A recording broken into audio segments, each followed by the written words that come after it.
दुनिया की टोटल जो आबादी है 800 करोड़ है और उसमें से 650 करोड़ जो आबादी है वो स्मार्टफोन यूज करती है। 70% लोग ऐसे हैं कि जो मोबाइल खरीदते वक्त ये भी नहीं जानते कि what is the important element of smartphone. तो आज इसी टॉपिक पर बात करेंगे। मेरा नाम है Ziaul Akhtar and you are watching my tech YouTube channel. Video में जाने से पहले चैनल को सब्सक्राइब कर लीजिए और साथ लगे बेल आइकन को दबा दीजिए। Without further ado let's get started. तो दोस्तों, इस इंपॉर्टेंट पुर्जे को स्मार्टफोन का दिमाग कहा जाता है। जी हाँ, मैं बात कर रहा हूं स्मार्टफोन के प्रोसेसर की, जिसको SoC, system on chip, chipset या फिर सीपीयू भी कहा जाता है। तो आज के इस वीडियो में सादा लफ्जों में समझेंगे कि एक प्रोसेसर क्या होता है, ये कैसे वर्क करता है और ये स्मार्टफोन के लिए क्यों इंपॉर्टेंट है। तो दोस्तों, प्रोसेसर को समझने के लिए इसको 3 हिस्सों में डिवाइड करते हैं, मतलब इसके हार्डवेयर के 3 इंपॉर्टेंट पार्ट्स हैं। Number 1 fabrication, number 2 cores, number 3 clock speed. इन तीनों पार्ट्स में से सबसे इंपॉर्टेंट क्लॉक स्पीड है, लेकिन उससे पहले हम फैब्रिकेशन को देखेंगे। तो दोस्तों, अगर फैब्रिकेशन की बात करें तो फैब्रिकेशन से मुराद ये है कि प्रोसेसर के ऊपर ट्रांजिस्टर्स की तादाद है। अब ट्रांजिस्टर्स जो हैं वो प्रोसेसर के ऊपर जो है अनलिमिटेड तादाद के अंदर होते हैं, हजारों लाखों की तादाद में होते हैं। अब इन ट्रांजिस्टर्स की तादाद और इनका आपस में जो डिस्टेंस है वो मैटर करता है। अब ट्रांजिस्टर्स जितने ज्यादा होंगे प्रोसेसर के ऊपर और जितने एक दूसरे से कम डिस्टेंस पर होंगे वो प्रोसेसर उतना ही अच्छा होगा। और इन ट्रांजिस्टर्स के आपस के डिस्टेंस को जो है वो नैनोमीटर के जरिए मेजर किया जाता है। अब ध्यान में रखिए कि 1 नैनोमीटर जो होता है वो 1 मीटर का 100 करोड़वां हिस्सा होता है। इंतहाई बारीक किस्म की मेजरमेंट है जो हम नॉर्मली नहीं कर सकते। अब जितने ट्रांजिस्टर ज्यादा होंगे और कम फासले पर होंगे वो प्रोसेसर उतना ही ज्यादा एनर्जी एफिशिएंट होगा, उतना ही ज्यादा अच्छा और स्मूथ वर्क करेगा। अगर हम फैब्रिकेशन या नैनोमीटर टेक्नोलॉजी जो प्रोसेसर की है इसकी हिस्ट्री को देखें तो 2008 के अंदर जो प्रोसेसर था स्नैपड्रैगन की तरफ से 65 नैनोमीटर टेक्नोलॉजी के ऊपर वो काम करता था। 2010 के अंदर ये नैनोमीटर टेक्नोलॉजी और ज्यादा एडवांस हुई और 40 नैनोमीटर तक आ गई। 2012 में ये 32 नैनोमीटर तक जा पहुंची। 2016 में ये 16 नैनोमीटर यानी 16 नैनोमीटर पर काम करने लगी।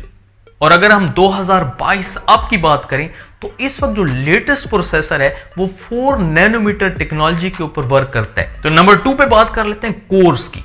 तो अगर हम हिस्ट्री में जाएं तो कोर्स जो थे वो प्रोसेसर के अंदर जो थे वो ड्यूल कोर, हेक्सा कोर और ऑक्टा कोर। अब ऑक्टा कोर इस वक्त आपको मैक्सिमम स्मार्टफोन्स के अंदर ऑक्टा कोर्स यानी 8 कोर देखने में मिलते हैं। अब ये कोर्स हैं क्या?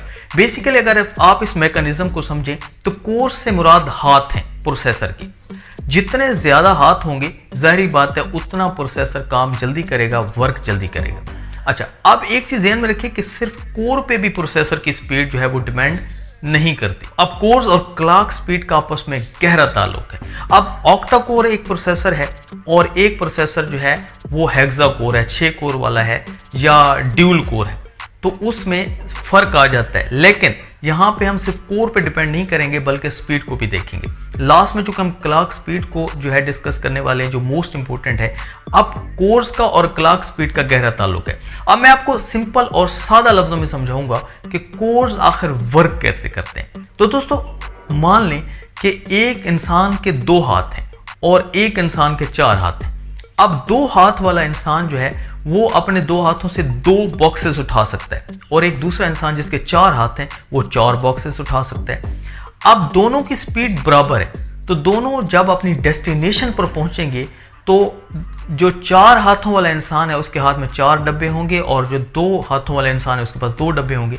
तो इस तरह जिसके 4 हाथ हैं यानी 4 कोर्स, उसकी परफॉर्मेंस बेहतर होगी। लेकिन चूंकि मैंने शुरू में कहा कि कोर्स पर डिपेंड नहीं करना, इसलिए कि स्पीड भी इसके अंदर मैटर करती है।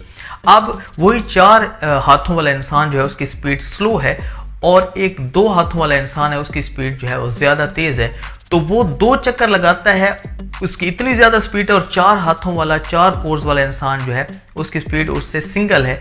तो इस तरह दोनों की परफॉर्मेंस सेम हो जाएगी, इवन के एक के 4 हाथ हैं और दूसरे के 2 हाथ हैं। तो इसलिए जो परफॉर्मेंस है प्रोसेसर की that doesn't depend on the number of course. तो लास्ट में बात कर लेते हैं क्लॉक स्पीड की, which is the most important thing of the processor. अब दोस्तों क्लॉक स्पीड क्या होती है? दोस्तों प्रोसेसर के अंदर एक घड़ी लगी होती है और वो घड़ी जो है प्रोसेसर की स्पीड बताती है। वो घड़ी की अपनी एक रफ्तार होती है। अब उस घड़ी की जो स्पीड है वो जितनी ज़्यादा होगी वो प्रोसेसर उतने अच्छे तरीके से वर्क करेगा, और जितनी कम होगी उतना वो स्लो काम करेगा। अच्छा, अब इस स्पीड को जो है वो हम गीगाहर्ट्ज़ के अंदर मेजर करते हैं। कम से कम जो क्लॉक स्पीड है वो 1.8 गीगाहर्ट्ज़ होती है, और ज़्यादा से ज़्यादा जो स्पीड है वो 3.2 3.5 गीगाहर्ट्ज़ तक चली जाती है। आई होप कि आपको इस वीडियो के अंदर काफ़ी मालूमात मिली होंगी। अगर आपको ये वीडियो अच्छी लगी है तो कमेंट सेक्शन के अंदर अपनी राय का इजहार ज़रूर कीजिए। मिलते हैं नेक्स्ट वीडियो के साथ। टिल देन, अल्लाह हाफिज़।